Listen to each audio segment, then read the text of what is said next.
welcome to another edition of The Source Wall here on Wednesday at 7:30ish because I forgot how to do the original intro, but here we go. We're back. We're back. We took How are you doing? World Cup hiatus. Yeah, we took a World Cup hiatus. Yeah. Yeah, too bad about that. Came home, but not the trophy. Nah. But they did really well. They did. They made me enjoy football. I'm not a football fan, but boy was I enjoying watching England play. So. There you go. It was actually a pretty good. Guys, man. It was actually a pretty good World Cup for me. I really enjoyed it, man. Yeah. It's a bit crazy. Good teams getting knocked out early, and it's pretty decent. But now we're back. We're back. The Geeks are coming home. Reunited. Yeah. Josh is on a mission. If anybody's wondering, he's on a ninja mission, so he will be joining us soon. Yeah. Have you guys been? Been okay. Yeah. Been it real. No, I've been cool. It's been all good, man. Nice. Eager. Sun's been nice. Oh yeah. Been great. Eager to pod some casts, man. Yes, let's pod some casts. Yeah. Yeah, issue 29. Damn. 29. Damn. We're starting sadly. Well, yeah. Actually, let me start off with because there's a couple of sad news actually. One personal one for me is Mr. John Schnepp. He recently just had he was feeling ill for like a week or so, but then apparently he's had a catastrophic stroke, so he's in hospital at the moment. So yeah, I mean, if you don't know who John Schnepp is, he's part of the Collider crew. He's a massive geek, like literally a massive sweaty geek. And yeah, he inspired me anyway to kind of do this as well, to do the podcast. And yeah, definitely. Oh, him. Yeah. Him. He used to be. Is that Lloyd? Lloyd. He used to be on a TV show, didn't he? No, he was on. Not that I know of. He was a director. He actually directed one of the animated Black Panther Marvel Knights films. Okay. Yeah, and he also did the documentary. Him and his wife actually did the Return of Superman Lives. Yeah. So yeah, man. I just wanted to say, I hope he get well soon, man. I'm thinking about you. We're all thinking about you, and definitely. Hope you pull through. I know how strokes are. I've had, the friends and family have strokes, and it's not nice. So hopefully he pulls through, man. Get better, man. Get well. Yeah. Just one more thing, actually, because they're doing a GoFundMe for the medical bills, because you know how crazy America is. Yeah. So let me see if I can quickly find it. If you go onto the GoFundMe and just type in John Schnepp, or just donate whatever you can, if you want, and just help go towards the medical bills and stuff. You know, if you like comics, you know who John Schnepp is, and if you don't know, then get to know. As soon as I saw his face, I was like, oh, him, yeah. So it's GoFundMe.com. Get well, John Schnepp fundraiser. Oh, man. All right, cool. The next sad news, unfortunately, another inspiration, who you've probably never ever seen before, really, but this is the guy who, the guy who. One of them who we love. One of them. Way too much credit. Yeah. He was still an instrumental part. He was a very massive instrumental part. But as you know already, Steve Ditko passed away at 90 years old. Wow. Steve Ditko. creator of Spider-Man. Co-creator of No shade. No shade. Actually, he's co-creator of Spider-Man, Doctor Strange, Squirrel Girl, Blue Beetle, Captain Adam, The Question, Hawk and Dove, The Creeper, and Shade, the Changing Man. You know, damn. To say the least. Come on, he's a lot of your favorites. Yeah. He's responsible. Steve Ditko, man. Yeah, man. Yeah. I was really upset when I heard this. I put up a post on Instagram just to, say my homage. Yeah. My respects. I put up a picture of Spider-Man. You know, when that classic one they did it in Homecoming where he's lifting the thing. Oh yeah. I don't have it on this cup. I need to get one on. I need to get that on a cup form. Yeah. Yeah, definitely, man. That's. I mean, the guy was legendary. He was legendary, and he was an interesting human being as well, in my opinion, anyway. I mean, I don't know what to say, really. You got to kind of respect his views on certain things. I certainly do, but if you don't know the history, there was a bit of not confrontation, but a bit of a thing with clash with Ditko and Stan Lee because of the whole who created who and how did you create said character. For instance, Spider-Man. Things are said that Stan Lee said that I want someone who's Spider-Man, or he came up with a name, and Ditko pretty much drew and created Spider-Man and a lot of his villains and characters. I know one story was with the Green Goblin. Yes. Stan Lee, as he was writing, decided that he wanted the Green Goblin to be Norman Osborn. And Steve Ditko's like, no, I think it's better if we just keep it anonymous. Just keep him as the Green Goblin. He doesn't need to have a secret identity. And Stan Lee was adamant, no, he's going to be Norman Osborn. So I think that's when Steve Ditko left. Like, I think that's when their partners, their partnership separated there. I mean, that's a bit of a crazy story because you can put it in two ways, right? For me, anyway, the way I was thinking about it, it's like, okay, you could say that Stan Lee was right in a sense because it worked out. It did work out. And at the end of the day, you really think about the Green Goblin is his best friend's father. He's really close. He's really part of the family kind of thing in a sense. In that sense, it works. But when you watch films sometimes and they're like, it's a bit of a coincidence that that they're related or you know them through friendship or whatever. But then on the other hand, you've got someone like the Joker. I was just gonna say. And the Joker, who is he? Yeah, we don't know. To this day. Even to this day. I always look to the Green Goblin, not necessarily as Marvel's Joker, but as Spider-Man's Joker. Right. You get what I mean? Yeah. They do have similarities, and the way how the Green Goblin gets so personal with Spider-Man and literally just torments his life. I always saw it as like Venom was Spider-Man's bully. Yeah.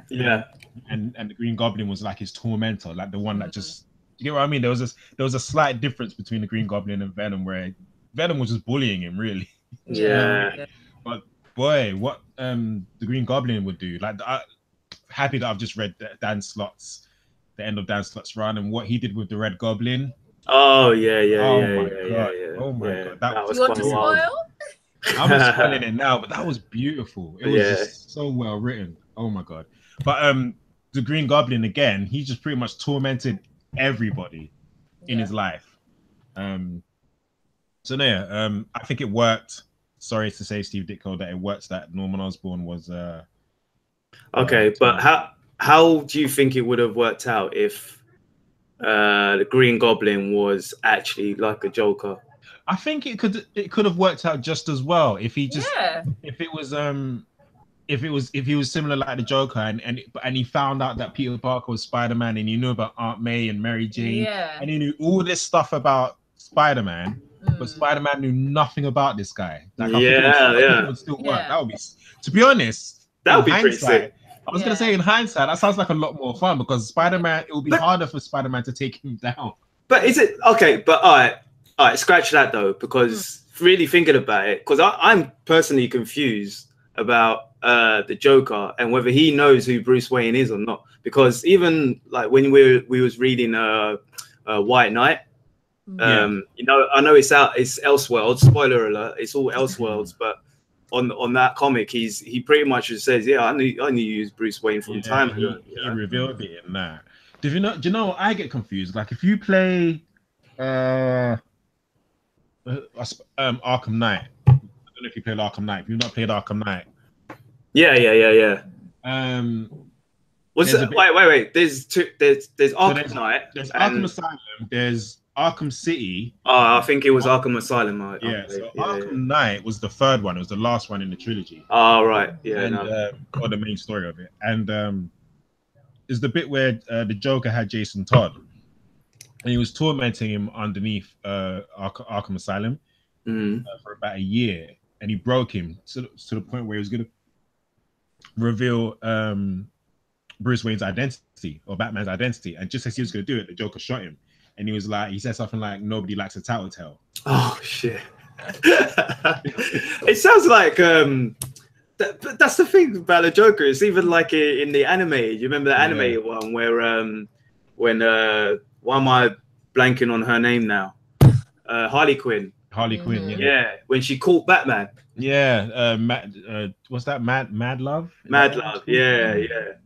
And yeah, it's just the same. It's like he just wants him for himself, and that's for himself. Yeah, that's the thing. It has there, like I said, I've as we all know, I'm not massive on DC, but has there been in continuity a time when the Joker has literally said that he knows Bruce Wayne is Batman? I don't want to say no. Yeah, I feel like there must have been some point. I'm sure there has. I think there has, but I think it's been. Yeah, but I think most of the time that happens in Elseworlds, where because they can say. What was it Endgame when they both died, right? Yeah, it was, and yeah, it's like 3 years old now, man. Bruce Wayne came back with like amnesia. Well, not sort of amnesia. Like, he knew he was Bruce Wayne. Yeah, but everything about Batman was gone from him. Yeah, and the Joker came back. And I remember him meeting him on like the. You know, I've got that comic book somewhere, and I can't remember what happened in it. It's literally yeah. I remember buying that because I wasn't collecting Batman at the time, but you know, when you know your character, you'll buy a certain comic. Yeah. But I can't remember how it turned out. I really can't. But who would you want Joker to be? I don't want Joker to be anybody. You don't. You prefer him to be. Even this thing with the fact that there's 3 Jokers, I like, or potentially 3 Joker. I like that he's just this guy who can really get under Batman's skin. All right, let me time out.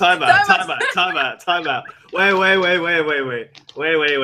Because we've got some news coming up, and we can talk all we like about the Joker. Let's finish on Ditko. Sorry, tangents galore. We've been back 5 minutes and we're already like half an hour deep. Yeah. Sorry. All right, come on. Let's get back on track. All right, Steve Ditko. All right. Miss you, bro. Sorry. We miss you. So yeah, he broke out in comics in 1953. So he died at 90 years old. He was pretty much there before Marvel was there. So it's crazy. But he's always been a recluse as well. Yeah, I've heard that. He never wanted to do interviews. I actually rewatched the Jonathan Ross Finding Ditko. If you guys want to watch something interesting, watch that. Okay. You can probably find it on YouTube. But it's basically Jonathan Ross actually talking about Steve Ditko. He's a huge comic book fan, isn't he? Yeah, massive. I think he's got something to do with that Gosh comic shop. Ooh. I think so. I could be mistaken. In Central. Okay. Yeah. I think, okay, cool. But I could be mistaken, so don't quote me on that. But yeah, he basically did a documentary just talking about Steve Ditko. This was years ago as well. So, and right at the end, he basically said, "Let's go and try and meet him." And wow, spoiler alert. He goes. He's outside his offices. He gives him a call, but he doesn't actually. He speaks to him. Doesn't want. He doesn't want him to actually come up or do an interview with him. So he said, "Oh, I spoke to Steve Ditko, but let's go upstairs and see. Let's actually go and talk to him." And yeah, he went up and talked to him. 25 minutes later, gave him some comics and stuff like that. So, you know, definitely, if you don't know about Steve Ditko, definitely read up about it and about him and his history and just the kind of person he is as well. Because, like I said, he is a very, very interesting person, as in like a very particular person. And you don't get many humans like that. So that in itself is special for me. I love people like that who are kind of their own, you know, kind of person. Oh, so nice. Oh, rest in peace, Steve Ditko. Yep, rest in peace. Okay. What's next? Keeping on the Spider-Man flow, Numan Acar has apparently joined the cast of Spider-Man Far From Home. Okay. So Numan Acar, if you don't know, he was previously on Prison Break. To be honest, I don't know this guy either. Homeland, and he's in the live action. He will be in Disney's Aladdin as Akeem. Who's Akeem? In Aladdin. Yeah, it's got to be an original, unless it was a character from the book, but it's Disney, isn't it? Yeah. All right. So I'm still upset about Dumbo, but we won't go there. Oh, yeah, did you see the trailer?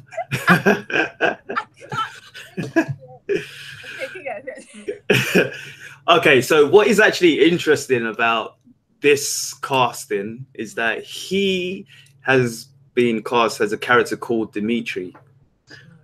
Now there's two Dimitris in the Spider-Man universe. You got Dimitri Bukharin, who was the 5th Crimson Dynamo. Okay. Nah. And then you've got Dmitry Smerdeyakov. We're gonna go with that. Yeah. I can't remember how to say his actual surname, but he's basically the chameleon. Okay. I would think they would most likely go with the chameleon.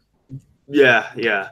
But they might do something else. The thing is, when you actually look at this guy, he looks okay. So Chameleon is actually Kraven the Hunter's cousin, I think it was. Yeah, he was a relative of Kraven the Hunter, and this guy looks like Kraven the Hunter. When you see a picture of him, he's like, yeah, you can imagine him being Kraven the Hunter, definitely. You think they'll cast him as Kraven the Hunter? I hope they don't, because if they're gonna cast him as Kraven the Hunter, he's Kraven the Hunter. I don't want them to do like a 2-character one. Oh, where they mix them. Yeah. That name and that origin, but then he's that guy. Yeah. I didn't mind with the Shocker because there was 2 different Shockers. Yeah. And it was kind of, you know, you could see that there were 2 different kind of Shockers, but I don't want it to be like the Chameleon / Kraven. Like he's a hunter and he can disguise himself and all that. I don't want all that. No. We're not about that, people. We're not about that. Another interesting thing, when you actually think about it, is that you got the Vulture from Homecoming. Oh yeah. You've got the Scorpion from Homecoming. You've also got Shocker, who's still alive. Yeah. We had Jake Gyllenhaal, that has been rumored to be Mysterio. Oh, they're saying like the Insidious 6. Yeah. And now you got this guy who could be either the Chameleon Also, JB Smooth was casted as well. Do you guys? JB Smooth. Yeah, yeah. Oh, He's being cast in the sequel as well. So there's rumors about him. Well, people were talking about him being J. Jonah Jameson. Oh God, that would be hilarious. I would love to see that. Would you like to see that? I would love to see that. It'll be. He would be like a black version of what J.K. Simmons did. Be so funny. Yeah. I would love that. I don't know, man. I don't know. Do you know what? And do you want to know why that's good? Is because why?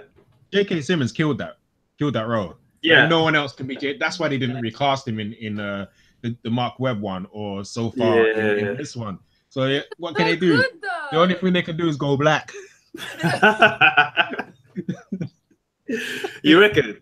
Yeah. Oh, that would be so sick. I really hope that that's the case. I really do. I think that would be so sick. If they don't cast him, then like for. Have you seen him when he's all erratic? When he's like, I mean, like, I can so see him like, man, go get those pictures. He would do it. He would kill it if he did. Yeah. Actually, I love that. JB Smooth. We'll see. Yeah, we'll see. I don't know, man. I don't know. Check out JB Smooth. Just when he's being erratic and he's shouting, and even if you play Grand Theft Auto 5, he's one of the radio. Oh, was he? Yeah, he's one who's supposed to be like talking about his chakras and stuff. He's that one. I don't know if you remember, but he even goes nuts on that. But whenever he starts shouting, he's hilarious, man. I'm so about that. JB Smooth is So do you actually think that he could? Do you really think that he fits the role then? I think he would fit the role, yeah, because he's mature enough. He's mature enough, as in his, and like I said, to be J. Jonah Jameson, who's quite loud and erratic, and I think comically, JB Smooth can pull that off. Oh, okay. So that's the possibility. Yeah. There was also rumors about Hydro Man. There's been some artwork that's been shared, and it's got Hydro Man in it. That'd be fun if Hydro Man was in Spider-Man. Yeah, so that's actually 6 villains now. So that's a lot.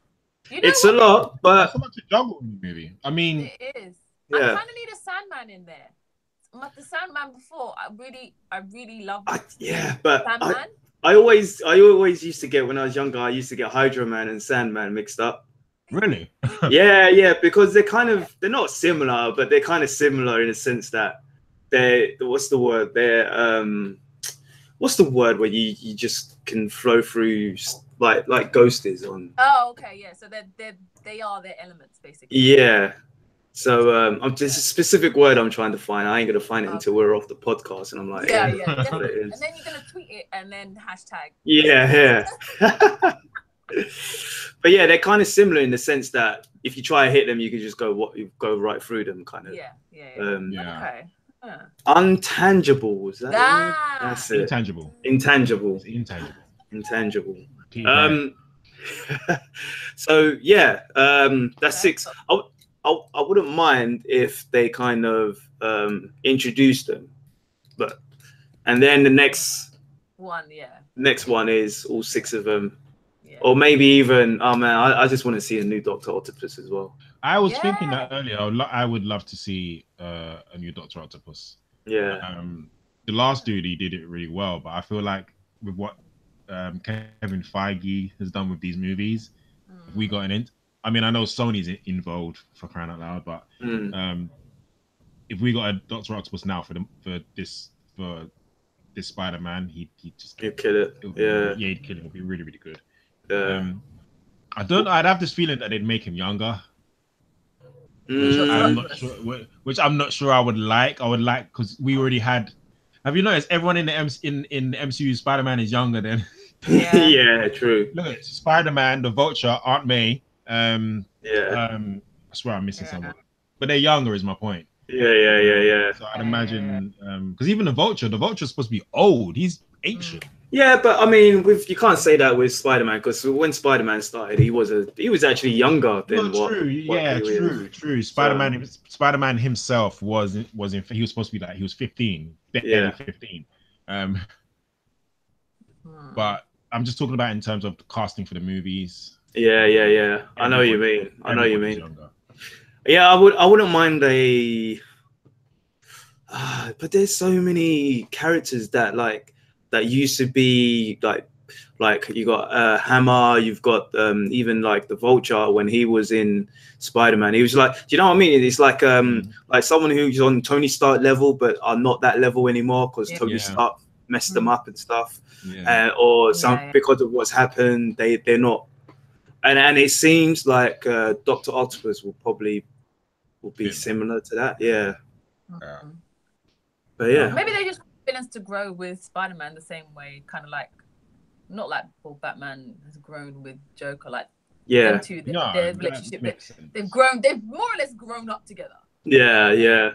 Maybe that's where they're trying to go with that one, where it's just like they're in the same age range or a little bit older. You know what I mean?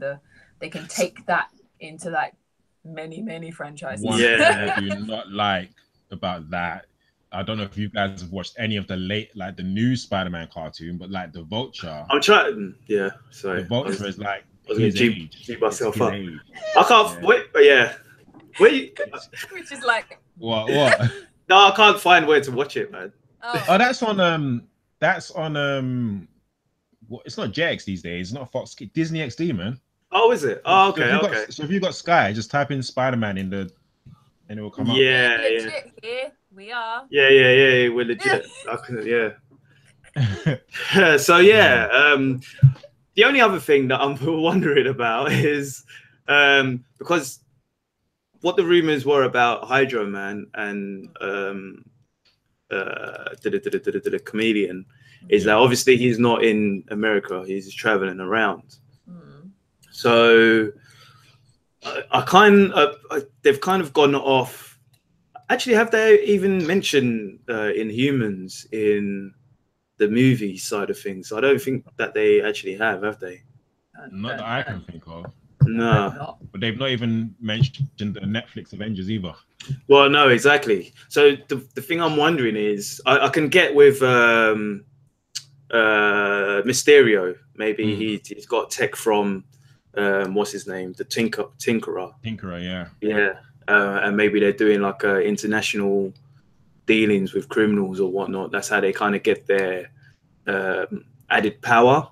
But things like Hydro Man and people with like extra abilities, in a sense, I'm just trying to figure out in my head how they're gonna make that kind of make it believable in that world.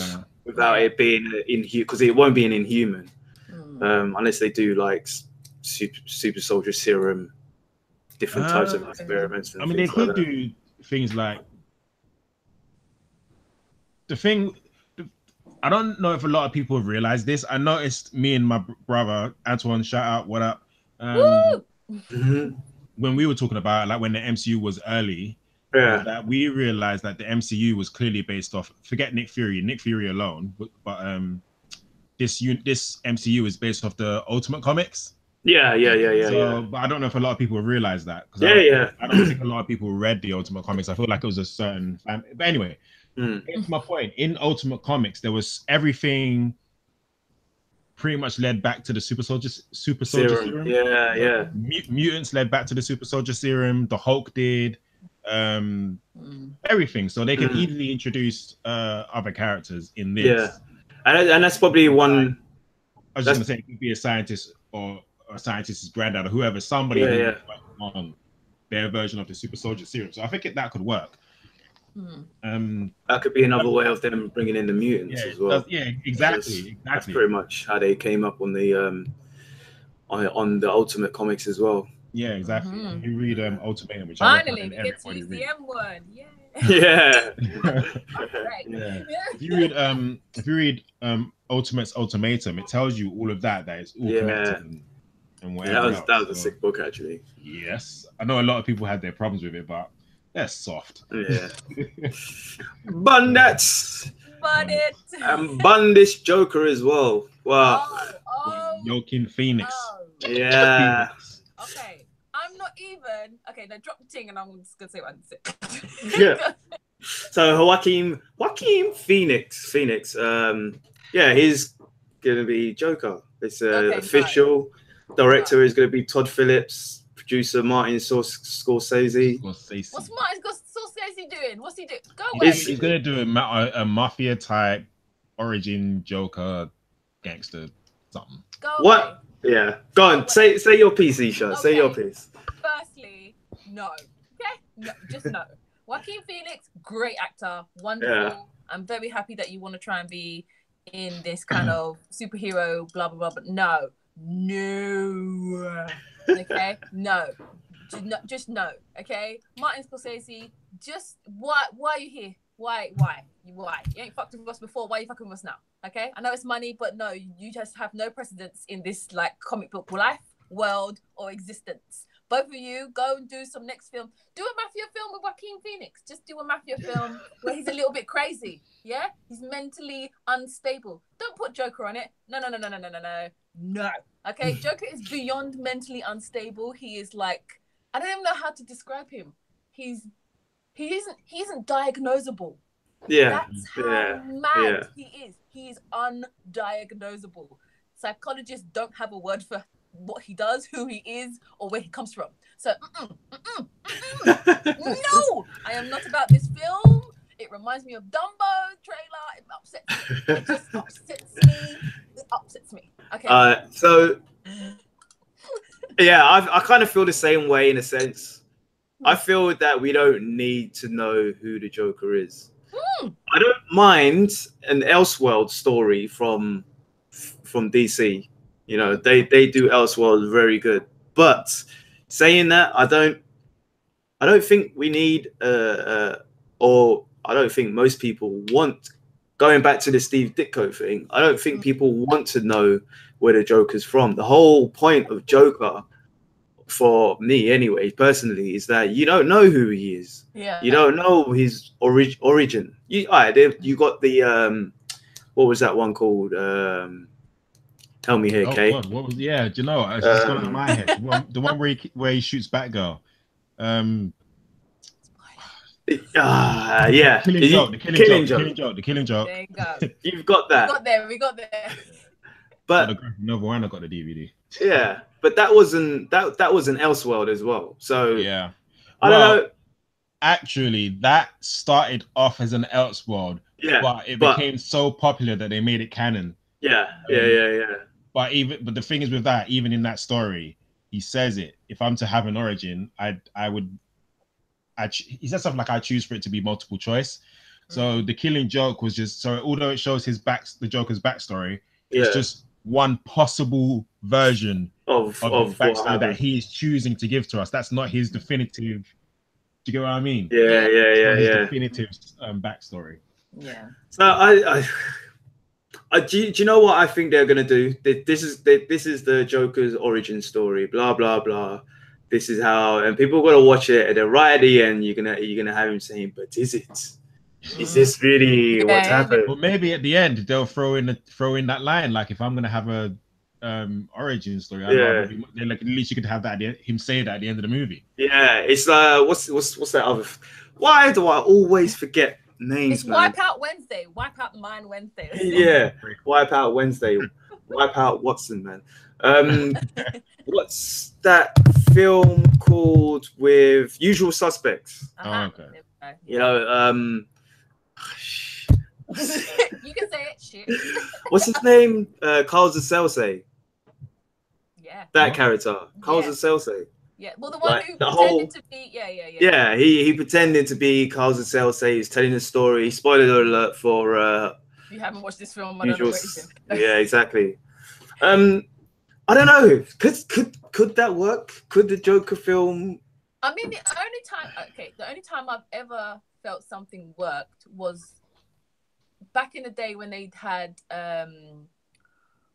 Vulture, the guy. Michael Keaton.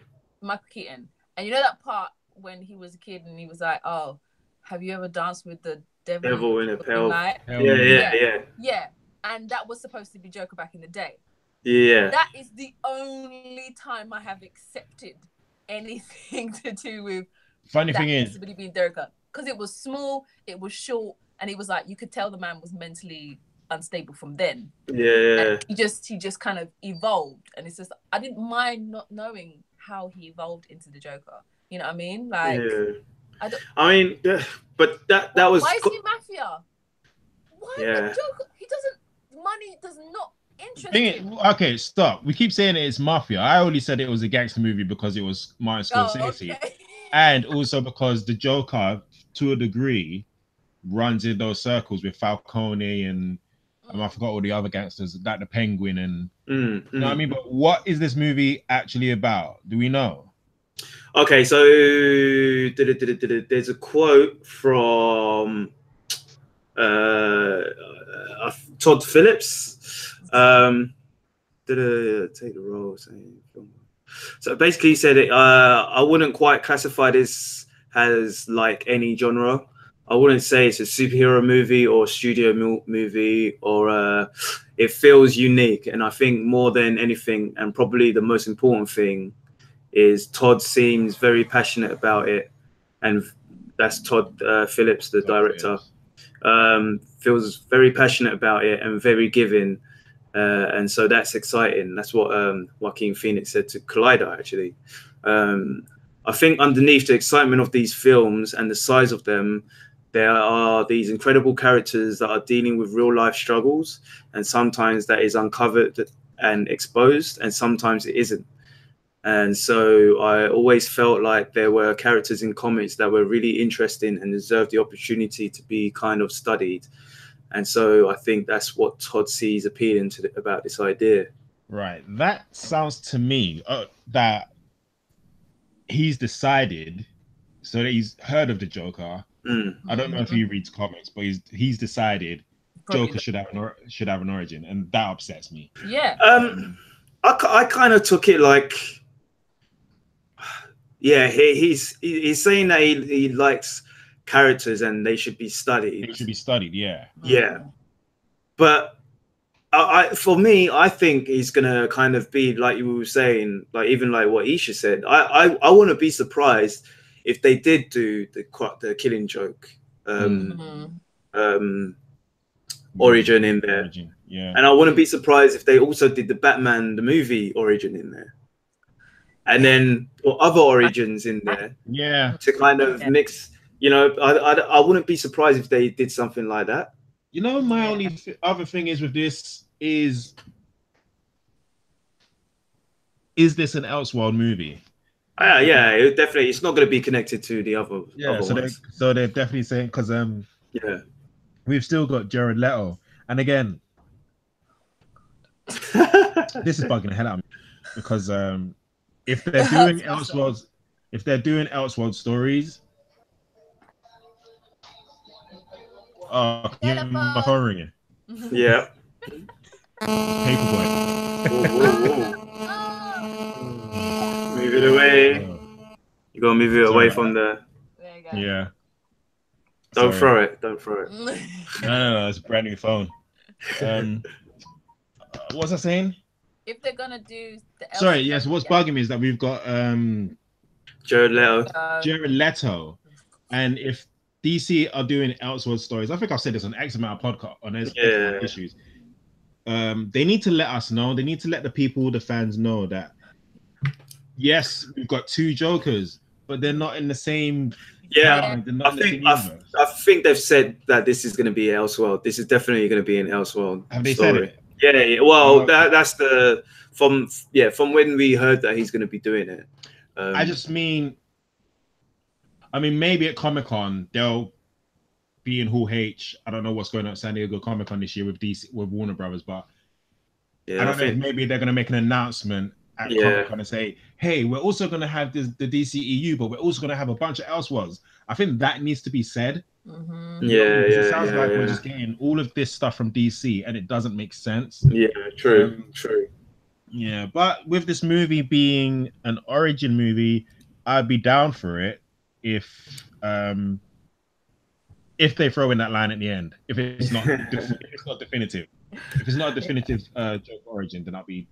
I mean, again, there's nothing wrong. I suppose if it's an Elseworld, the beauty of that is that you can give anybody any kind of origin. There's a Superman that landed in Russia in true comic.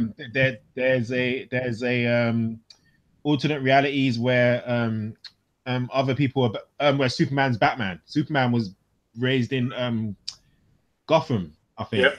and he became Batman, but with superpowers. So, yeah. The thing with Elseworlds, I suppose we look at it in that sense that if it's an Elseworld and they're going to give him an origin, I suppose why not? Yeah, exactly. As long as they don't come out and say, yeah, this is the Jared Leto's origin as well. Oh, yeah, you know what I mean? Yeah. As long as the Jared Leto origin stays ambiguous and whatever, then I suppose it'll be fine. Yeah, and it's just because Joaquin Phoenix is like he's a character actor. You know what I mean? He's a heavy drama, get into the meat and bones of a character, wanting to know where they're from, why they think this way, da da da da. So that's why I'm a little bit skeptical. Well, I would suggest to you, Joaquin Phoenix, that the Joker has no origin. So what you need to do is just watch some cartoons and read some comic books to absorb. Yes. Absorb. Yeah. Not the origin. Not even that. Not even that. Not even that. Not even that. Get your agent or your manager or whoever to give Mark Hamill a call. Yes. Give Mark Hamill a call and be like, Mark, what's up with that Joker that you do? Because Mark Hamill is the best Joker, live action, animated. Whenever I'm reading a comic book of the Joker, Mark Hamill's voice is in my head. Yeah, that's it. That's it. Time. So, but I think what's his name? The guy that died playing Joker. I think his actions. He's like after original Joker. He's my favorite. Like, Jared. Sorry. Heath Ledger. Heath Ledger. Yeah. Heath Ledger. I'm pretty sure he based that partially on Mark Hamill. I really do. Probably. Not like he did his own. He did his own thing. What's his name? What do you call it? The one Nicholson. before that. Jack Nicholson. Jack Nicholson. Jack Nicholson. Spoke to him. Yeah. I think Jack Nicholson did well as well. I've never seen a bad. I feel like Jared Leto was the letdown. Of course, yeah, definitely. Like, I bet we will see Joaquin Phoenix. We'll be like, oh my days, he was sick. And everyone's gonna be like, yeah, Jared Leto's Joker was shit. Okay, let's move on because we're like drastically behind. Yeah, we are actually. We've only actually done 3 things. Moving on to Batwoman, actually. Ooh. Oh, Snizzap. Is this the Arrowverse? Arrowverse, yeah. So as we know, the CW Arrowverse, they normally do a crossover. And Batwoman will be in the next crossover, but next year, 2019, she'll be having her own TV series as well. Oh, I knew they were going to do that. Yeah. I'm not sure I'm happy about that now. Well, it will be Kate Kane, and she will still be a lesbian, and she will have her conflicts with her past demons and stuff. Right. Kate Kane is dope. I'm not reading enough Batwoman. I've got some comics of it. Like if you've not, have you been reading Detective Comics? No, I know there's a huge story going on with I've got volume 1 of Rebirth and I've not even touched it. Yeah. And I know there was this story of like Kate Kane having like an army with Jason Todd because Tim Drake is Batman and there's some crazy stuff going on with that. But I've read Rebirth, like some issues of DC Rebirth. And what have I read? Well, she was in Monsters and Madmen. I don't know if you read that. That was like a story that was crossovering with Detective Comics, Batman, and Nightwing. And she was in that, and I've read her in a few other things. But she's really good. Like I'm like a fan. I wasn't before, but I'm definitely a huge fan of hers now. Yeah, she's a very interesting character as well because just the way that because she's not actually. She's Bruce Wayne's cousin, right? Yeah. And she's not actually. She wasn't really originally part of the Bat family. I think it was her dad who set her up because her father works for a government company, I think. Yeah. And he set her up with the Bat costume and stuff. So there was this whole thing going on in Detective Comics where she killed spoilers. For Detective Comics, she kills what's his name? What's that mud guy? Oh, Clayface. Clayface, yeah. Yeah. Mud guy, I love it. Yeah. He's dead now. Well, I think I saw that actually. Yeah, she killed him somehow. Yeah, because Bruce, and I remember Batman was like, "Why did you do that?" And she was all like, "No, there was no other way." Yeah, that happened, right? So there's a whole thing going on with that. I haven't caught up with it. I'm actually quite a few behind. Hopefully she will. Sean on the chat is saying, will she stay as Bruce's cousin? Hopefully she will, because they have mentioned Bruce on several episodes of the Arrow. The thing is, she's only been Bruce's cousin since DC Rebirth. That's like a new thing, and it's only like Rebirth, a year old or 2 years now? So about 2-3 years, I think. Yeah, DC Rebirth is quite young, so yeah. So I don't know if Arrow will be bold enough to do that, because you know the things that you want them to do and they don't do it. Yeah. For example, giving us Batman, but they're giving us Batwoman. Yeah. But aren't they getting ready for Birds of Prey? So I don't know why she's floating around a bit. Yeah, I don't know. Is that going to be on the? Because it's Greg Berlanti, isn't it? Yeah, who does all the CW stuff. He's been killing it, really. He's I have to say, Greg Berlanti, you are doing a lot better job than Warner Brothers with the movie universe. Yeah, boy. They are trying to redeem themselves with the Aquaman, but I'm sure we'll get into that later. Yeah. I think they're past redemption, because Wonder Woman was supposed to be their redemption, and then Justice League came out. So never mind. So hopefully she is still Bruce's cousin. And yeah, we'll see how this goes. I mean, I can't wait to actually see her in the crossover. Yeah. And then actually get a taste of her and see what she's all about. She really needs to be a badass, though. Yeah, no, proper badass. She takes nothing from no one. Timid. I slapped someone. I need her to destroy people. I need her to. I'm actually kind of glad that she's gonna be.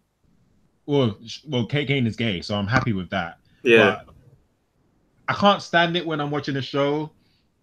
I think the only time I could tolerate it was in Buffy. But when you got the main character who's female, she's a badass. But then they introduce a guy. Yeah. I feel like the guy ruins the dynamic. Yeah.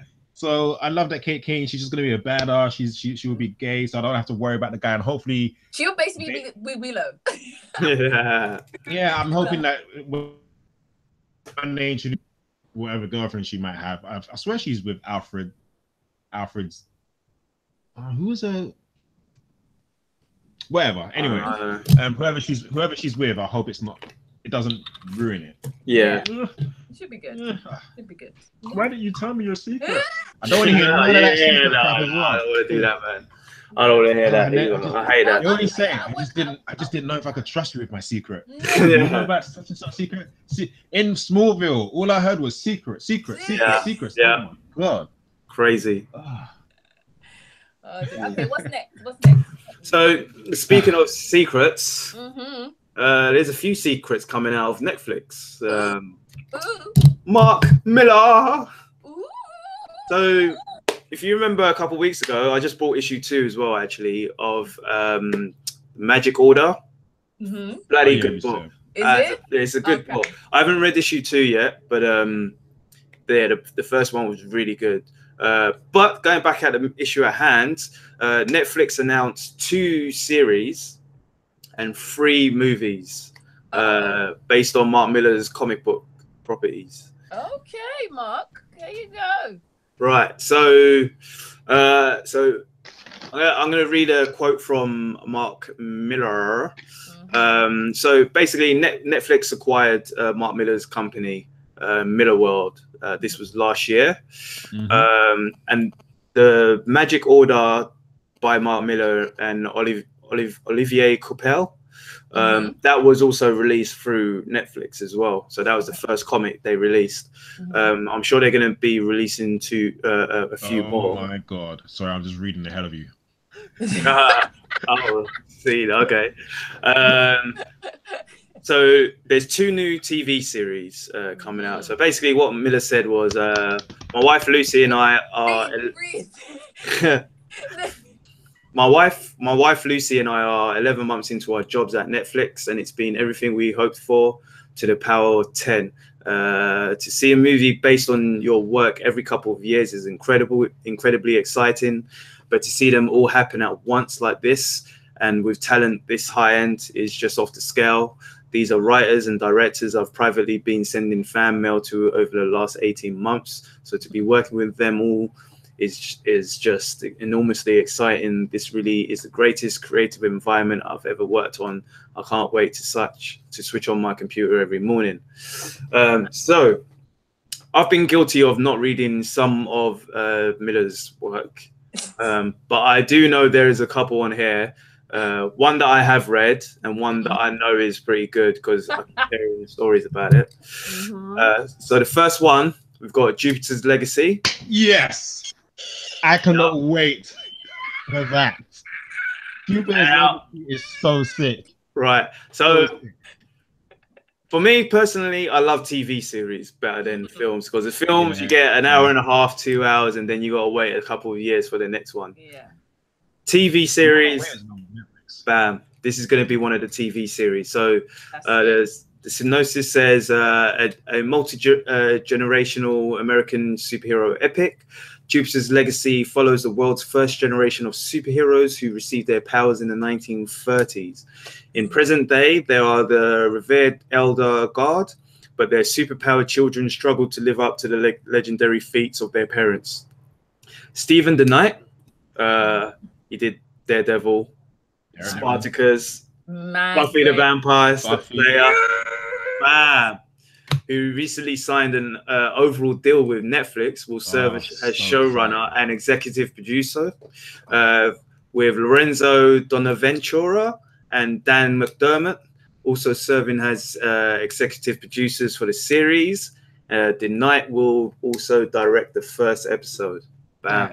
I'm so excited, and I love that it's going to be a TV show, not a movie. Yeah. Like, seriously, I read there's Jupiter's Legacy, and then there's Jupiter's something else. Yeah. Something else. But it's only 2 volumes. But you can see that there's a lot in there, and they could easily do a TV show of that. It's yeah. I do need to read it. I do read it. Especially you can easily breeze through that in like 2 days. Yeah, I think it's like 10 issues. Jupiter's Circle was the next one, right? Jupiter's Circle, Jupiter's Circle. So you get the people who get their powers in Jupiter's Legacy. Yeah, and then it basically jumps to the future where they've got kids. Jupiter's Circle just shows them growing up, shows the people who originally got their powers through their early days. It's like a prequel to the first one. Right. I haven't read that one yet, but still, damn. All right, so yeah. Did you read Jupiter's Legacy, Isha? I haven't read it, but because I was, when you skim through it, and I'm like, I need to get this. I need to get it. Yeah. I need to get it. And I haven't been able to, so I'm gonna get it. At the end I had to. When I got volume 1, it was actually when I went Comic-Con last year with you guys, and I picked. Oh yeah, you did. Yeah, it was that one guy. It was that one guy who recommended it. I was like, boom, all right. So yeah. And I read volume 1. I was like, yeah, I need to know what's going on now. So volume 2, Payday came, and I bought volume 2, and the rest was history.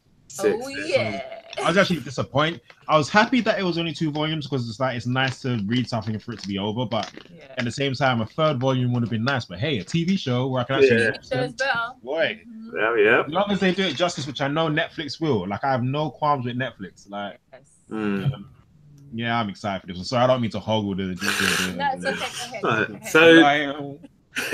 So the next one, American Jesus. Multilingual Spanish-English series. American Jesus follows a 12-year-old boy who suddenly discovers his return as Jesus Christ. Damn. He can turn water into wine, make the crippled walk, and perhaps even raise the dead. How will he deal with the destiny to lead the world in a conflict thousands of years in the making?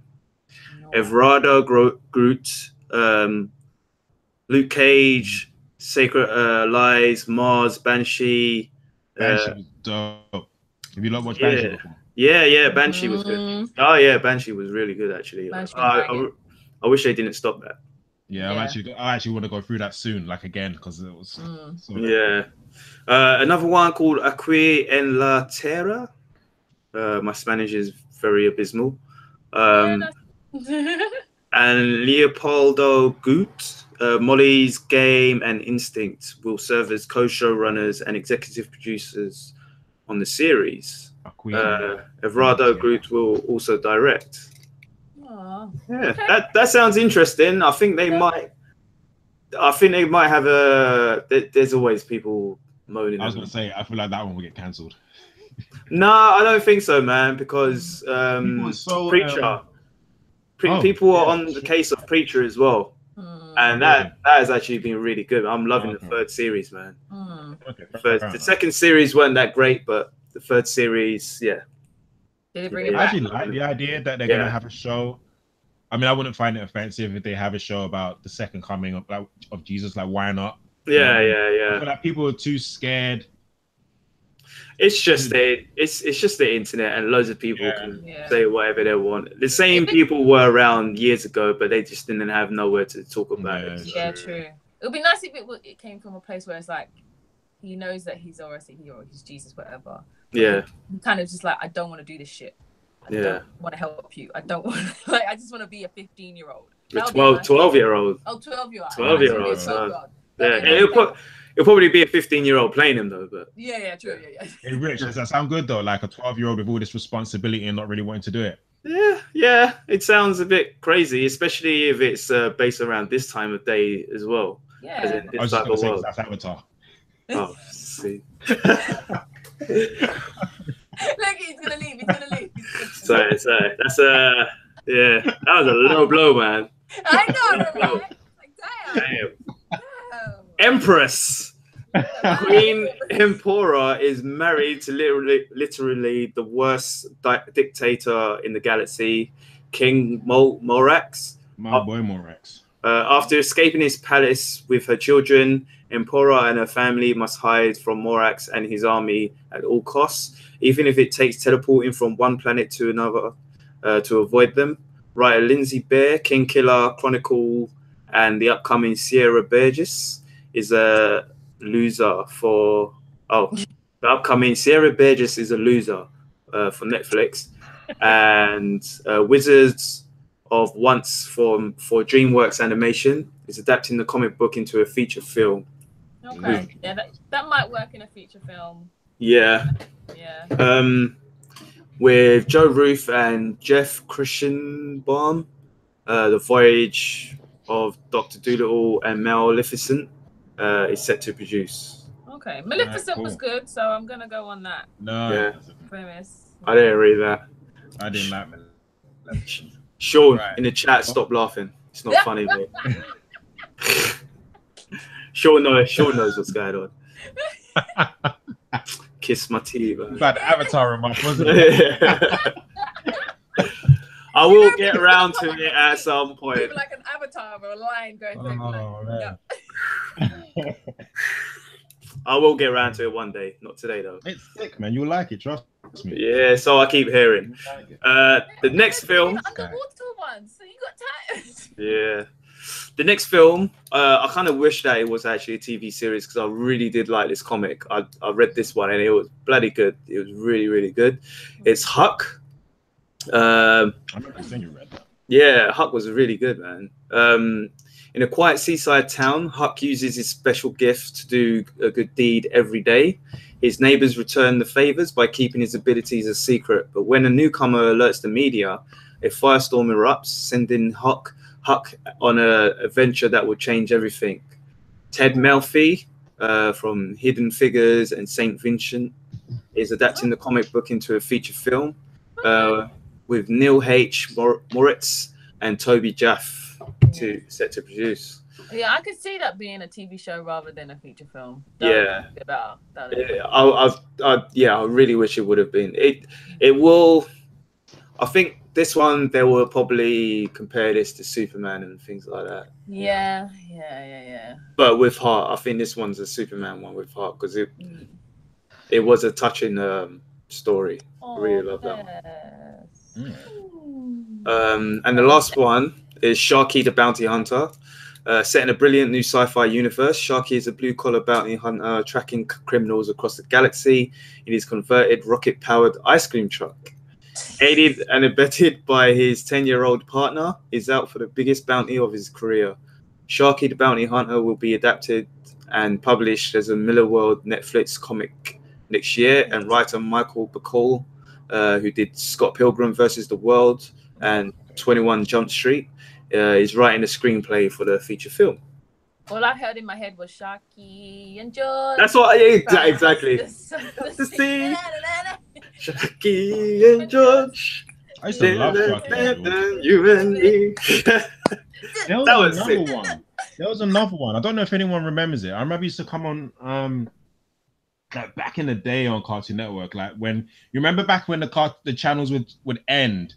And then another channel would come on afterwards. Yeah. So I remember one of the last two was Sharky and George, and I think it was called Fish Police. Was like it was set like in a kind of noir fish city. Yeah, it was. Remember that Police. one? Yeah. Fish Police. Sick as well. That was bad. George, man, those two. I thought they were the same thing actually. Yeah, it was Sharky and George first, and then Fish Police. And then Fish Police came afterwards. Yeah. What was the sharks on the motorbike? The sharks on the motorbike. Street Sharks. No, I'm mixing Street Sharks with Biker Mice from Mars. Never mind. Yeah. That's what I was thinking as well. I was thinking Biker Mice from Mars as well. Yeah. I don't know about bikes and sharks and motorbikes then. No, there was a shark. There was a few of them. A shark. I think it might have been Street Sharks. Street Sharks. One of them had rollerblades. Yes. I think so. Anyway, but yes, okay. This sounds great. Yeah, it does. I'm looking forward to Huck. I'm looking forward to definitely Jupiter's Legacy. Yeah. That's the Star Trek Discovery of this one, right? Definitely. Empress, I don't know, maybe. I was hoping that they would do the Magic Order. If they do that, because like I said, I mean, it's only one issue I've read, but if it carries on like that, then I'll definitely want a TV series of that. Yeah. But speaking of TV series, but not really, actually, Duncan Jones. It's not actually a TV series; it's a film. Duncan Jones, who is actually David Bowie's son, if you didn't know. Nope, did not. I didn't actually know until I was researching this. No. But he directed the Moon. That was a bloody good film. Mm-hmm. That was with wasn't it the guy who played Hammer in Iron Man? I think it was him. He was an astronaut, or he was someone who was left on the moon, and I don't actually want to spoil it, but it's actually. I meant to watch that. I haven't watched that. It's a good film. You need to watch it. A really, really good film. I need to find that. Okay, cool. He also directed Source Code, Warcraft. Source Code is my shit. And Warcraft and Mute, Write and Direct. I don't know what that is. Maybe I've read that wrong. Warcraft we're gonna put to the side, and the Moon and the Source Code we're just gonna leave. Yeah. Source Code was with Jake Gyllenhaal, right? Gyllenhaal, yeah. That film was great. Yeah, that was a good film. Watch that film. So basically, what he's doing, he's making a film, and that film is from the 2000 AD comics, Rogue Trooper. Now, I Rogue Trooper used to be my favorite character, one of my favorite. Well, it was either Judge Dredd, or for me, it was Judge Dredd or Rogue Trooper. Rogue Trooper. I want to Google it. Yeah, he's it's basically one of the because in 2000 AD you have like a bunch of stories in there. You might have like 4 or 5 different comics in that one book. Yeah. So you would obviously have Judge Dredd, you have Rogue Trooper, and then you would have some other stories in there. And month to month, they would change. I think it's bi-monthly or month. He looks like dead. I can't remember his name. The one from Valiant Comics, where he's got the red. Yeah, I think I know who you're talking about. Comics of him. But I think there was two. There was the original one, and then there was a reboot as well. But the original one, he was like a Marine, and something happened. It's like in a future kind of Marine. Something happened, and 3 of his teammates, they died, but he kept their chip. One of the chip was in the gun, one was in his helmet, and one was in his rucksack. So he'll be always with those 3 chips. So it was pretty interesting. I can't really remember any stories that kind of stayed with me. But I did enjoy it. I really did enjoy it. I think it was mainly because he was a blue soldier that kind of roamed the spaceways. But yeah, I'm looking forward to this, actually. Really looking forward to this film. Cool, man. Cool. What else we got? Billy D. Williams is coming back to reprise his role as Lando Calrissian. Yes, I heard about this. Yeah. He'll more than certainly die, no doubt. Probably, yeah. I mean, really? Yeah. I feel like they're just bringing in the older characters so they can kill them off for the new generation. There's no need for that. Yeah. Same with what's her face? My girl Sarah Connor from Terminator. They're bringing her back as a Terminator. Yep. Actually, do you know what? We should let's talk about it because everything's coming back now. Billy D. Williams is coming back. RoboCop is coming back. From Neil Blomkamp. Right. Can I touch on that? Go for it. You finish off first. So with RoboCop, it's going to be directed by Neil Blomkamp. And it's going to have ties with the 1987 original. Oh. So they're going to miss out RoboCop 3. Unfortunately, I really hope they don't miss out RoboCop 2 because that's one that Kane, right? Yeah, Kane was dope. You're coming with me, Kane. Right. Yeah. Well, it was, because I just found out about this, and so literally the night before, not last night, the night before, I was watching the 2014 RoboCop with my mum. Yeah. And I was basically saying, this movie's alright, but the original was better. And so we were like, I want to be a sequel to this one. So I Googled it and I found out that the sequel to the 2014 one had been cancelled. No, I was saying to Mum, the problem with this RoboCop is like the world is soft. The other RoboCop had blood, people exploding, arms falling off, melting. I was telling my mum like, they tore him apart. That was so hot. Yeah, exactly. So I was saying to my mum that Dick's getting shot off. I was saying to my mum that the world got soft, and then all of a sudden they released Deadpool, and now everyone wants to do an R-rated movie, forgetting that we had them in the first place. Yeah, exactly. And I googled to see if RoboCop 2014 was going to get a sequel, and lo and behold, actually, like the day before they released that, they were going to do a sequel to the original. Mum, it's because they knew that they need to do it the way it was, with the blood and guts, entrails, asses falling out of themselves. But I'm actually looking forward to this because the original, I got the original one on DVD. It's so good. Thank you for not smoking.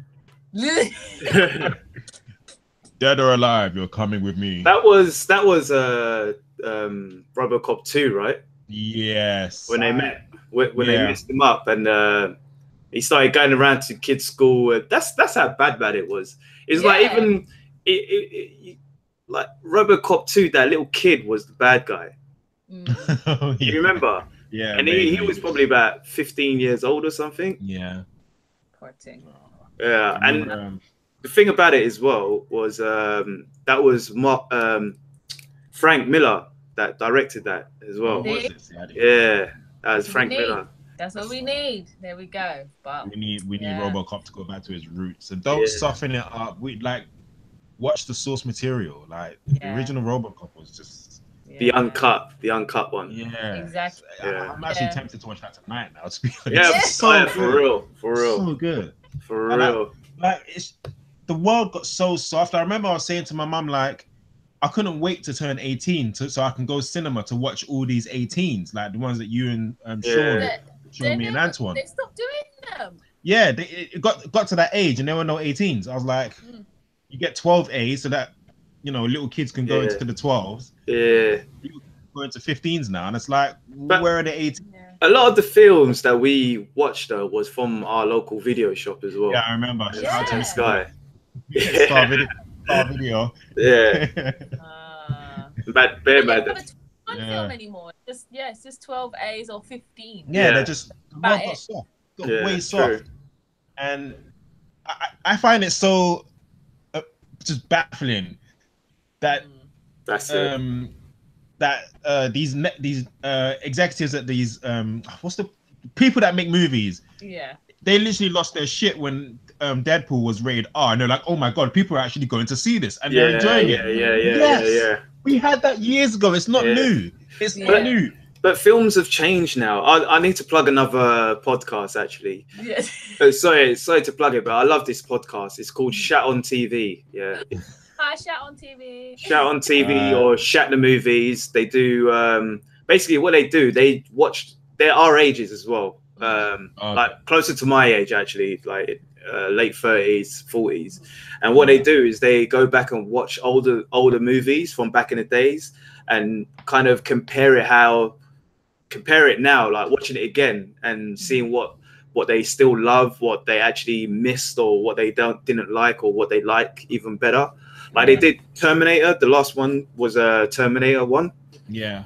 And the funny thing was like these guys watched it. They had a special guest on, and he never watched Terminator 1.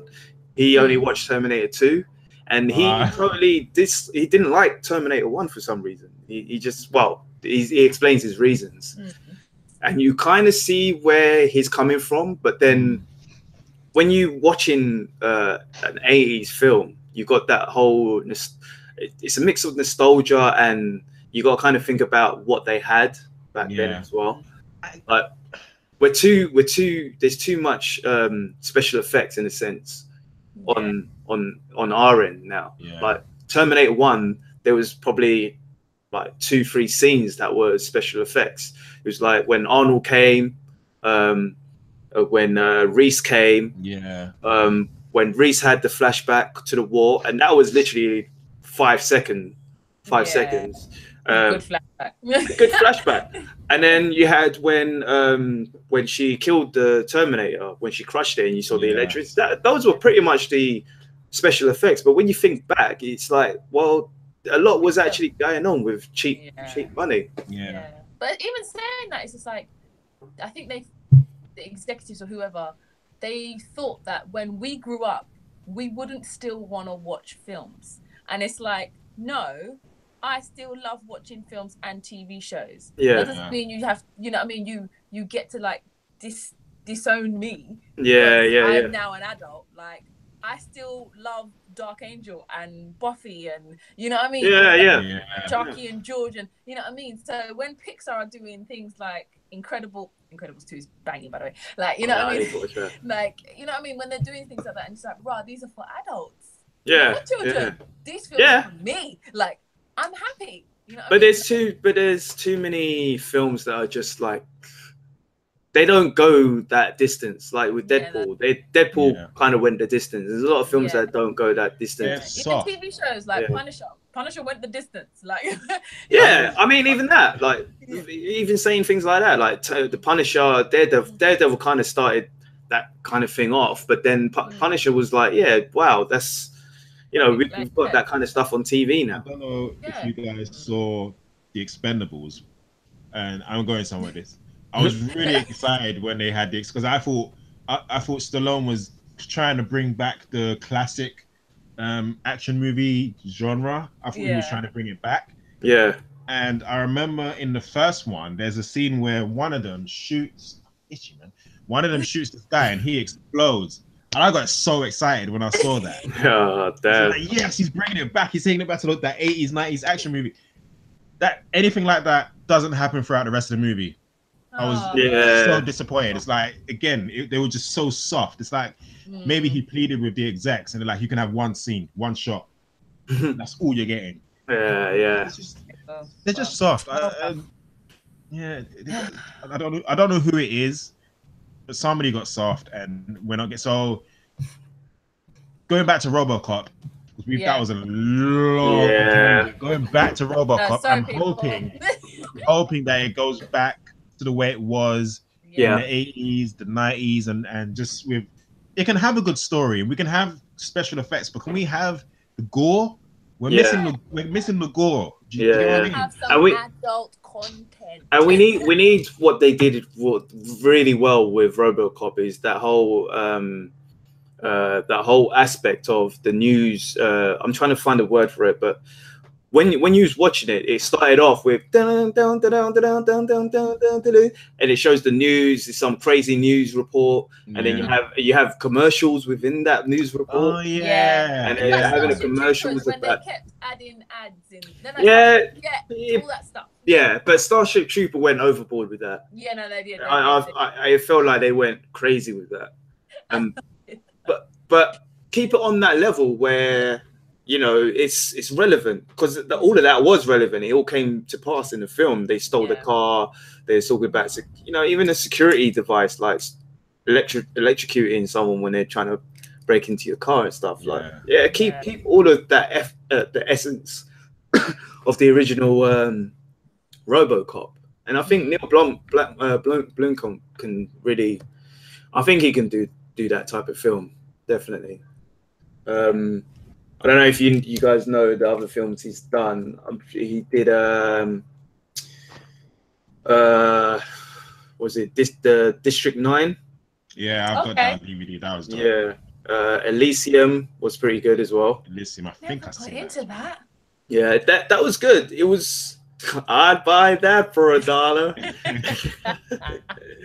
I'd buy that for $1. He did Chippy as well. Chippy was basically what was that? What was it? It was film with the robot and he's Johnny Five. Yes. Short Circuit. Short Circuit. Yeah. It was pretty much Short Circuit. Yeah. It was Short Circuit, but in nowadays, yeah. He's done a couple more. But Chippy and District 9 and Elysium. Those were my favorite ones, and they are pretty gory as well. To be fair, not too bad. Okay, cool. Okay, what's next? So we're so running out of time. I know, right? We've run out of time, but it's fine. Pretty much. Gundam. They're doing Gundam, live action Gundam, and also Rugrats. Okay. Gundam About Time. Quickly with Gundam About Time. It's I think it's the same studio that's done Godzilla as well, and they will be doing Godzilla versus Kong. I think I heard something about it being with what's that other one that just recently came out? Pacific Rim. I could be mistaken. Was it Legendary that did Pacific Rim? Maybe. But if it's similar to Pacific Rim but Gundam style, then I'm happy. Gundam. Yeah. Everyone in the chat room doing an LOL because we deserve that. Rugrats. No. Like can you feel it? No. You're gonna do a live action? No. The live action is gonna be with CG characters though. It's not with real people. Oh, so they're gonna be CGI babies. Yeah. So they're gonna do a 26 because they're doing a TV series and the movie. So it's gonna be 26 episodes that's been greenlit. It's gonna be Nickelodeon as well. And the live action is gonna be featuring CGI characters. I don't know how to feel about it. The thing is, Nickelodeon with their properties, they're actually pretty good. Yeah. Properties. So I don't know how to feel about it. Yeah, I think it's the word live action, but you're using animation. I'm just like, maybe. Yeah. I need to see like a poster or something, and then I'll be like, cool. I need to see a teaser. I was talking to my friend from work, and I was saying I'm hoping that it's the same voice actors as well. I was thinking, yeah, that'd be great. Yeah, it would be really good if it's the same voice actors. Yeah. Then I'll give it a chance, definitely. Yeah. And the thing I would like is it's getting really dark in your end. I know. I'm about to turn on the light. I'm literally trying to fix it. I'll turn on the light in a sec. I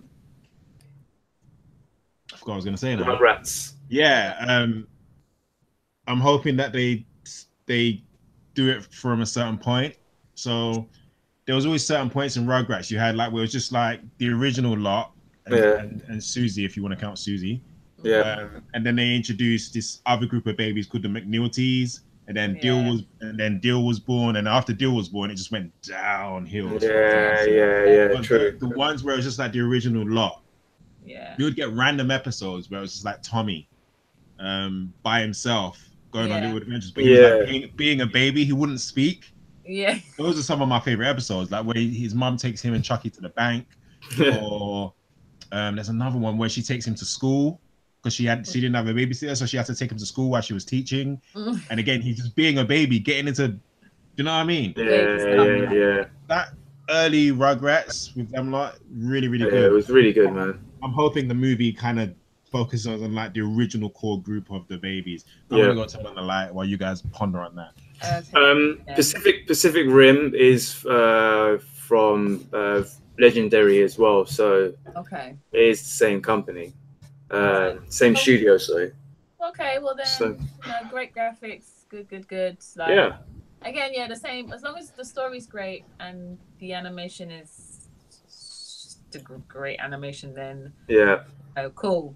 But you know when you just like, when people, I think people are just throwing around this live action word too much, and I'm just So, but what's next? So the last things on comic side of things is might as well do them all together as well. Okay. So what we have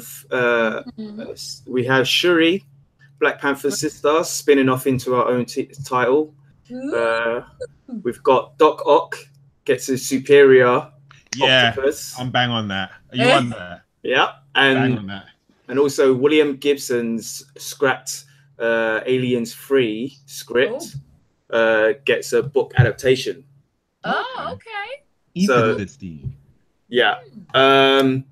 For me, my most exciting one is the Dr. Octopus getting superior octopus in October as well, my birthday month. So I'm intrigued to find out what this the Aliens 3 script is. Yeah. Definitely. Yeah. And so those are my two main ones for me personally. Okay, no, definitely. Damn. Ooh, interesting. What are you guys saying? I'm about Shuri. Right. So I don't like it when a movie comes out and then a comic book has to come out for it. Yeah. But on the other hand, what is this for Shuri? Yeah. Shuri, yeah. Okay. Yeah. But on the other hand, it's a good way to get get her out there. Get black kids reading comic books, so I can't complain. Yeah, I mean, and also she's female, she's intelligent, she's like smarter than. It's not even just the fact that she's black, but she's female, so she's supposed to be smarter than, or in the movie anyway, smarter than Tony, Reed. Well, they didn't say Reed, but let's say Tony and Bruce Banner. Do you know what I mean? Yeah. It's nice to have a strong, smart female character out there for people to read. So that's good in that sense. Yeah. Okay. I don't know if I'll read it. Same for me as well. I just think it probably came out too late. I think as well. Yeah, it's coming out too late. I wouldn't mind reading it because she's an interesting character, and when she did take over the Black Panther mantra, it was pretty good. It was really interesting. I think the thing is with this one as well is that because T'Challa is off in space in this series at the moment. Yeah, that's why she's coming up now. So he's not at Wakanda, so she has to kind of step up now and do her duties. I don't like it when comic books confuse me though. Why is he in space if he's in the event? Well, that's the whole thing with the new Black Panther series. He kind of wakes up, and even as a reader, you don't know what's going on. He just suddenly wakes up and he's in space in some prison. Okay, it's just I'm wondering, does that take place after the Avengers that's going on right now? Well, is what I'm trying to figure out. That's what I mean. It's like that's a mystery. Find that out. But anyway, all right, cool. Okay. Jade. So sorry, let me posted. Go on. Let me just quickly say, so I'm interested in the Aliens 3 as well, because it's the script that was meant to be, not the Aliens 3 that we got. So apparently this one was from 92. The film from 92 was heavily rewritten by David Fincher. Okay. Damn it, Fincher. Let me read what was quoted. So William Gibson wrote the initial screenplay for Aliens 3, though the script for that director David Fincher filmed for the 1992 movie. Someone's phone. Is your phone nearby? I'll move it. I was reading what you were saying. Sorry. So I couldn't hear through the speakers. When your first contracted screenplay or screenplay of any kind, in my case, isn't produced, but the film is eventually made with a different screenplay, retaining nothing of yours but a barcode tattoo on the back of the character's neck. Damn. The last thing you ever expect is to see yours beautifully adapted and realized decades later in a different medium by an artist of Johnny Christmas caliber. Gibson told CBR in a statement, "It's a wonderful experience, and I have no doubt that Johnny's version will which adheres almost entirely to the script, delivers more of my material to the audience than any feature film would have been likely to do. As for my screenplay, I'd like to point out that I worked from a treatment provided by the film's 3 producers, and it wasn't my idea at all to jettison Ripley.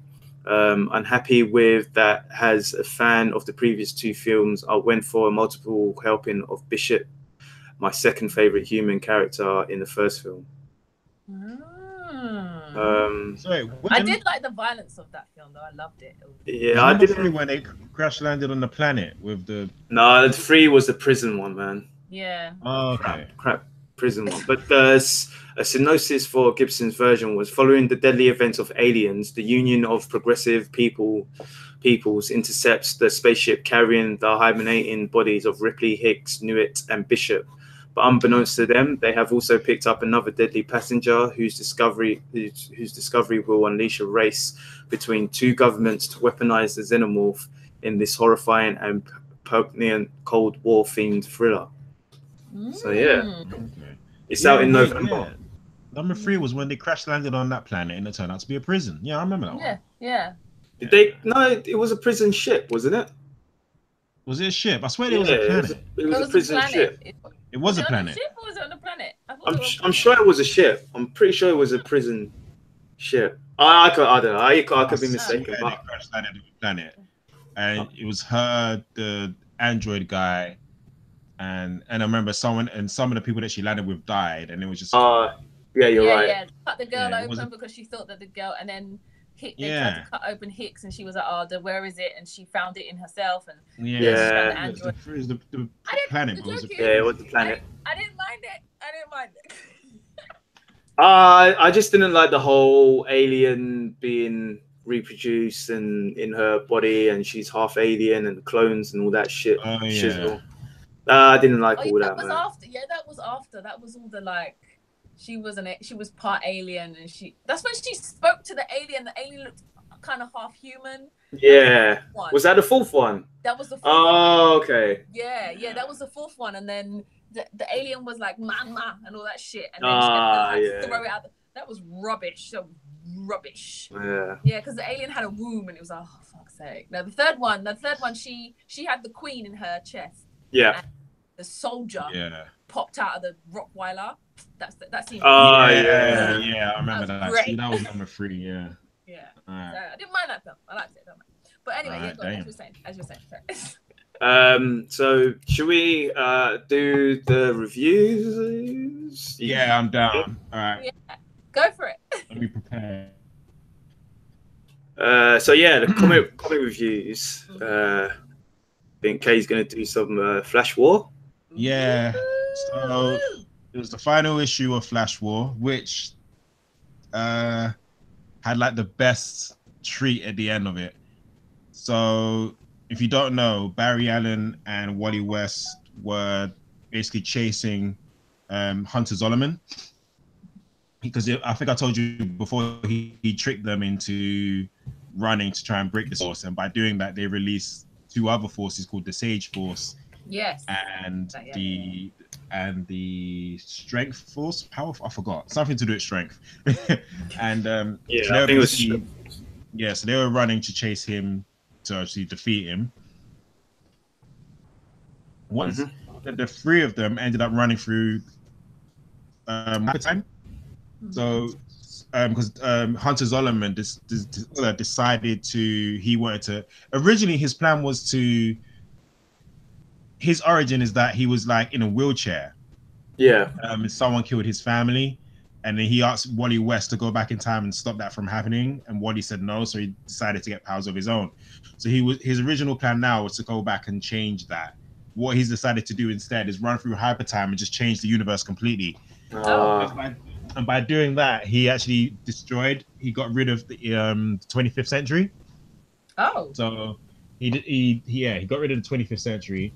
And as you can see them running through hyper time, you can see like Infinite Crisis where Barry Allen dies, and just other flashes of like different flashes. Yeah. like Max Mercury. You see and also, Wally West, he's trying to find his kids, and there's a bit where he stops with Barry and is like, but that's everybody. That's my kids growing up. You see them as adults. So he's like, that means they actually he's like, oh, that means they must have a future. But obviously Barry's like, no, we've got to keep running. If we stop, we will lose Hunter Zolomon. So they defeat him because I don't know if you know, Wally was having these seizures, because whenever he has memories, he was having these seizures. And he used those seizures were the only thing that could hurt Hunter Zolomon. And Barry's like, use those. If you could just own your history, if you own your memories, don't let go of them, just embrace them. You can use them to send constructs and defeat him. So he ended up sending constructs of Max Mercury, Bart Allen, Jay Garrick off Hunter Zolomon. And what happened from that is that they defeated him, but he went missing. And then, as you do with the villain. Yeah, he went missing, and they actually severed time travel for the Flashes, so the Flashes cannot travel through time anymore. So is that just the Flashes that can't travel, or is that everyone? They haven't said specifically. They haven't said specifically, but I think from what the guy says, it's hang on, where does he say it?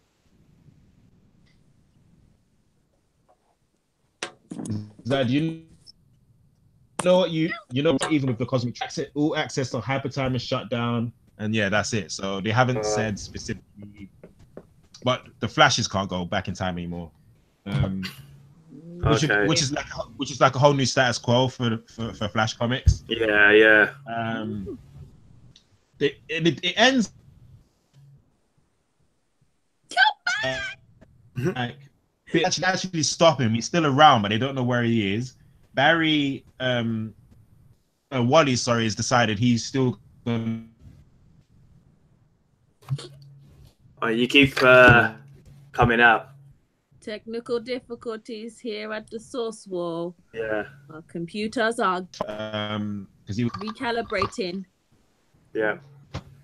It always happens when you do your reviews. Frustrating. I know. You need to start doing a review from the beginning. At the beginning of the show. Yeah, I think so. So how much of that did you actually get? When you said that it stopped working, the time travel stopped working. Yeah. Oh, there you go again. Okay, until he comes back, do you want? Oh, okay. Okay. No, I'm done. No, I'm done. Okay, he's done. All right. It's gonna annoy me otherwise. I was really looking forward to telling you. Oh man, I'm sorry. So I'm done. We'll do it at the beginning of the show. Yeah. I'm not gonna review it again. That moment is gone. I was really thought about it. Oh, you're all good now. It sounds like you're all good now. Yeah, keep going, please. Oh damn, man! Jeez. Okay. God's not with you today, kids. Don't fund us. No, I'm done. Forget it. Moving on. Do you know what? We need to start a what's it called? Anyway. Yes. Yeah, we need to get a studio or something, man. Yes, go fund us, people, for a studio. Yeah, we can do this, and it will be calm. Okay. All right, so I'll do. I read quite a bit because we had the week off, so it's been like 2 weeks. Mm-hmm. What should I review? I think I would review Spider-Man. Okay. I'll do Spider-Man quickly because this one is issue 1 from Nick Spencer. Okay. Nick Spencer just came off of a run on Captain America. Mm-hmm. Very what's the word? A lot of people probably didn't like it because of what happened with Captain America. Okay. But it starts off. This one I liked it. It wasn't too bad actually. There was actually a comic before that came out on Free Comic Book Day, and it kind of set it all up. Okay. So basically, what was happening was a bunch of villains robbed the bank. You've got Boomerang. You've got the new Shocker. You've got Rhino, and basically, Spider-Man's trying to stop them. He manages to stop them, and if you didn't know, Kingpin is actually the mayor now. Oh, okay. Of New York. So now that he's mayor, Kingpin's actually trying to do something good for Spider-Man. He's saying that he's thanking him, saying that he did a good job, and the police are there, and he's stopping the police from arresting Spider-Man. So he's like, oh, that's a bit weird. I don't really trust you, so I know you're doing something weird. But in the midst of that, Boomerang gets away with it. He grabs the bag and just goes off. Next scene in this new comic book, Free Comic Book Day. Basically, Peter's looking for a flat with Robbie Robinson's son.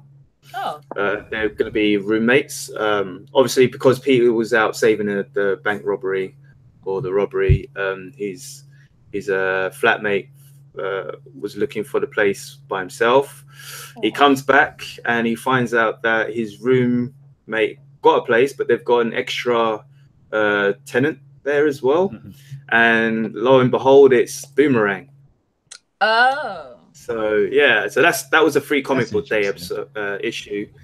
The actual first issue was a continuation from that. So he's waking up like 6 o'clock in the morning, and you got Boomerang playing computer games, playing Call of Duty, and showering down the mic and stuff, which I've done before myself, but not when other people have been living with me. Mm-hmm. So he's pretty pissed that he's sharing a room with Boomerang. But he goes off. There's actually something going on in the city. You've got the whole Avengers there. You got a few of the X-Men. You got Gambit, Jean Grey, Daredevil, the Thing. They're basically getting rid of some aliens, green aliens that have kind of invaded Earth. Okay. And they're all trying to work out. Pretty much everyone's there. The Guardians of the Galaxy. Everyone on TV, on the Netflix shows. Yeah.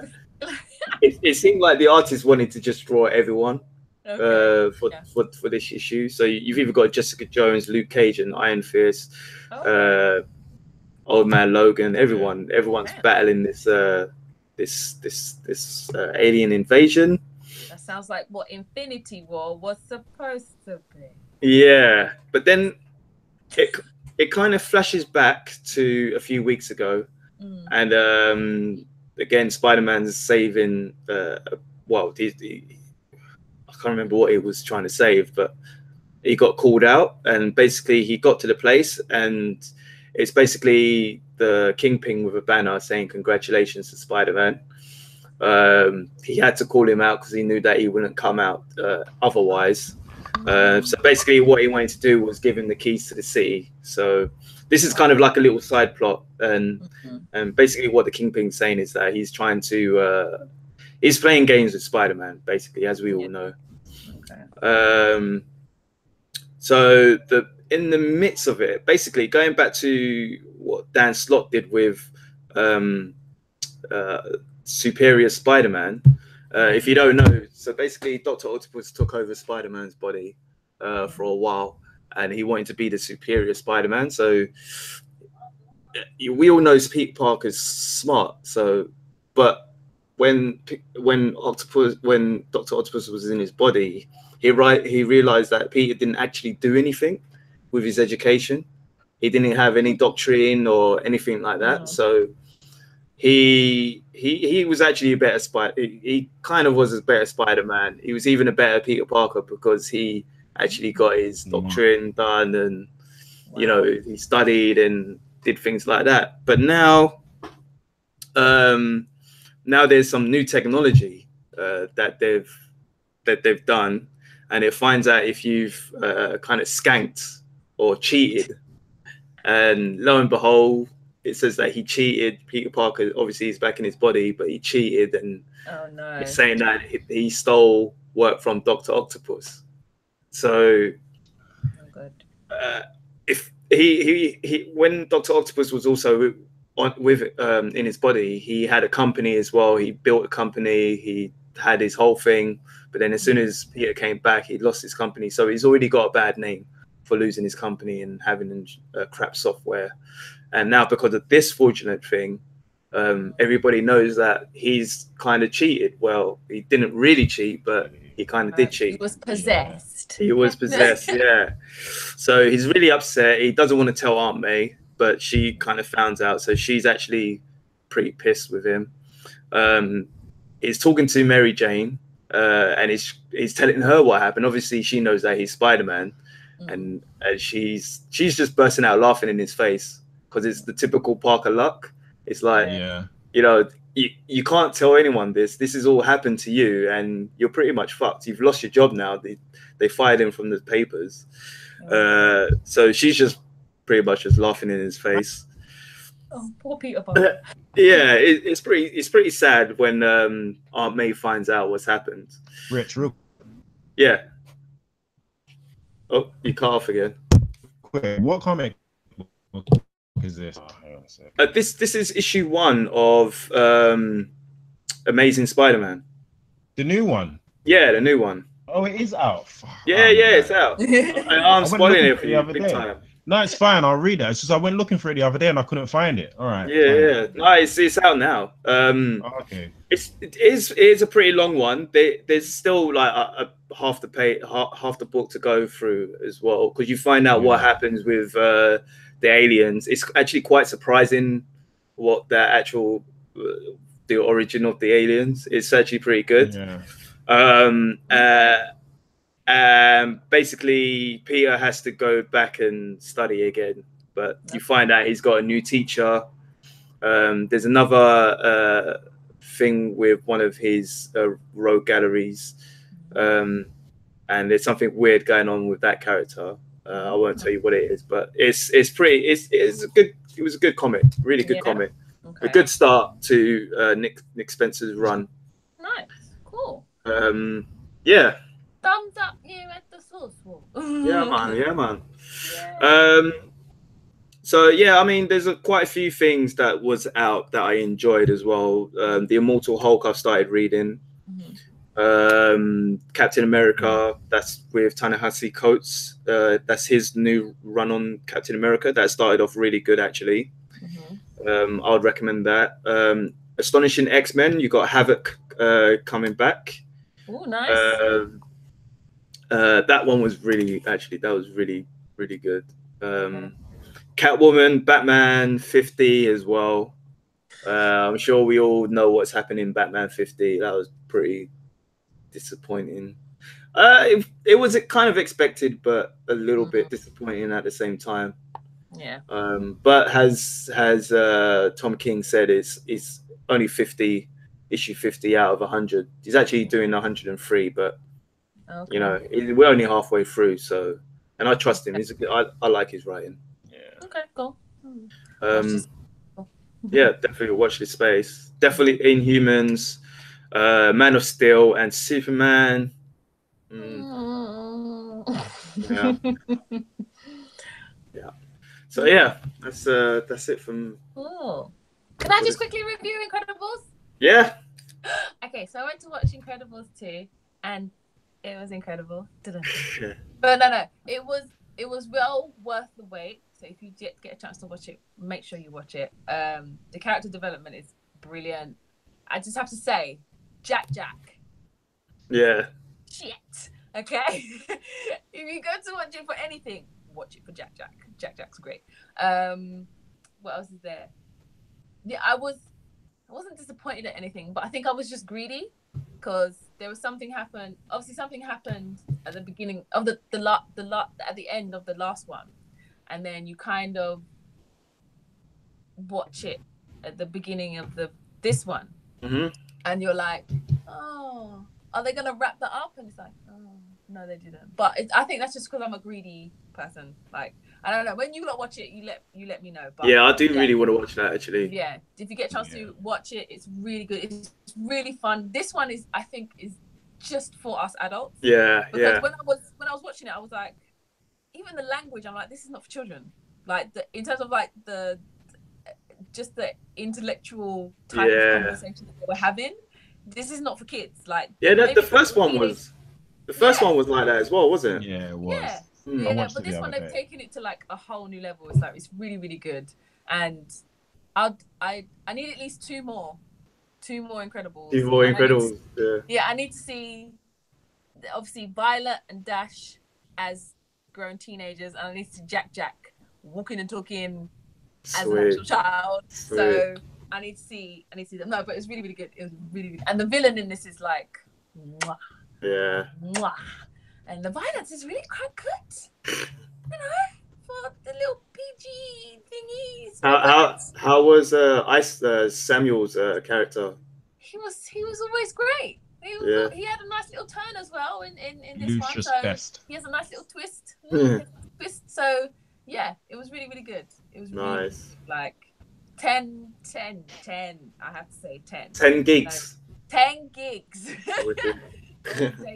Go and see it. You'll be very happy. And yes. Okay, cool. So last bit, I wish we could go through them like in more depth, but we're at 1:45 now. I know. So yeah. We'll chop this up. We promise.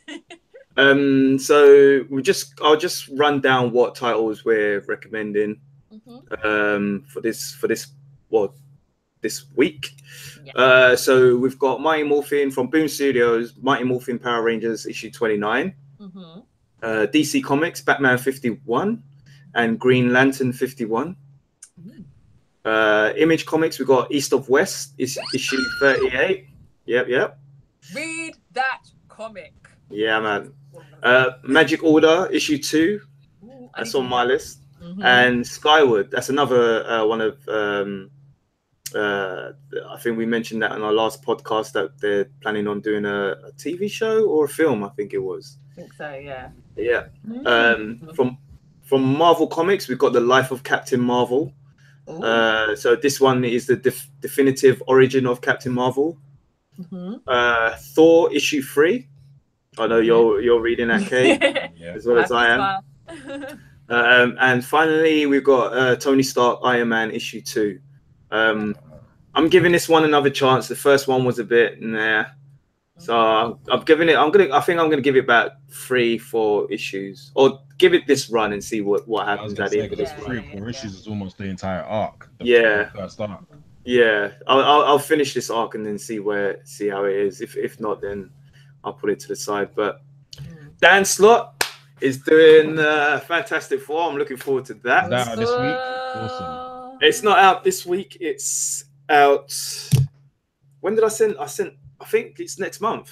Oh, okay. Next couple of weeks. Yeah. Looking forward to that shizzle. Should be interesting. Yeah, I'm looking forward to reading that.